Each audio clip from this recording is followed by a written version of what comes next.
ఒక తండ్రి దగ్గర ఒక కుమారుడు జీవితాంతము మంచిగా పనిచేసి మంచిగా ఉన్నవాడు, ఇంకొకడు దుర్మార్గంలో పిచ్చి పిచ్చి పనులు చేసుకుంటూ ఉన్నవాడికి తండ్రి తల్లి ఒకటే విధంగా ప్రేమించినప్పుడు ప్రతి మంచిగా ఉన్న కుమారుడికి ఏమొస్తుంది? కష్టం అవుతుంది, బాధ అవుతుంది, ఇహలోకమైన మనస్తత్వం.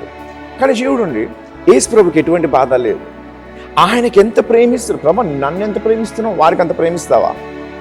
నేను నీ యొక్క చిత్తంలన్నీ నెరవేర్చాను, వాడిని చిత్తంలన్నీ విరగొట్టారు, నిన్ను ఎప్పుడు నేను మహిమపరుస్తాను, వారు ఎప్పుడు నిన్ను అవమానపరుస్తారు. ఆయనను పరిశుద్ధుడైన తండ్రికి మనము ఆయనలో ఉండుటకు, ఆయన మనలో ఉండుటకు, ఏకముగా మనము పరిపూర్ణులుగా అవుటకు యేసుక్రీస్తు వచ్చాడు. ఎవరు ఈ పని చేయడానికి పరలోకములో ముందుకు రాలేదు, ఆయన లేచి వచ్చాడు. వచ్చి మనము చేసిన దుర్మార్గత అంతయు తెలిసి కూడా నాకు ఇచ్చిన ప్రేమే వారికి ప్రభువా అని అంటున్నాడు.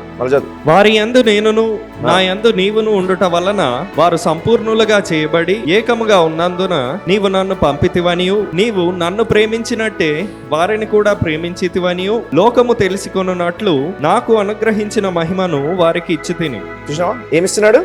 మహిమ. అందుకే చెప్పాను, ఇప్పుడు నువ్వు దేవుని మహిమపరుస్తే నీ మహిమ అనుకున్నావు, దేవుని మహిమ పరుస్తున్నావు అనుకున్నావు. ఇందులో ఏం చెప్పాను మీకు? మీరు మహిమ ఆయన పరుస్తున్నారు, కానీ ఆయనకి ఎందుకు మహిమ పరుస్తున్నాము? ఆయన పని బట్టి. ఏంటా పని? ఆ కృపను బట్టి. ఏంటా కృప? అనర్హులైన మనకి దేవుడు ఉచితముగా ప్రియునియందు మనకి ఏం చేశాడు? తన జనాంగముగా నిర్మాణము చేసుకున్నాడు కనుక మనం కీర్తిస్తున్నాం. సో మనము కీర్తించున్న ఆ యొక్క మహిమ క్రీస్తు యేసుకు అనుకుంటే క్రీస్తేమో ఇది వీరికి కూడా అని అంటున్నాడు. అనగా మనము దేవుణ్ణి మహిమపరుస్తే మనలో యేసున్నాడు, మనలో తండ్రి ఉన్నాడు, తండ్రి యందు మనమున్నాం, తండ్రిలో మనం ఉన్నందుకు, తండ్రిలో యేసున్నందుకు మనము కుమారుడైన యేసుకి మనము మహిమపరుస్తే దేవుడు మనల్ని కూడా మహిమపరుస్తున్నాడు. ఆయనకు అనుగ్రహించిన మహిమ ఎవరికి ఇస్తున్నాడు ఇప్పుడు?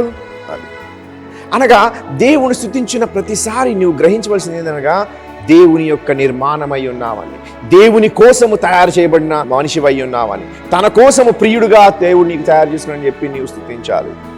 ఆయన చేసిన పని బట్టి ఆయన స్తుతిస్తే ఆ మహిమ కూడా నీకు తిరిగిస్తున్నాడు. దేవుడు ఏది ఉంచుకోవట్లేదు.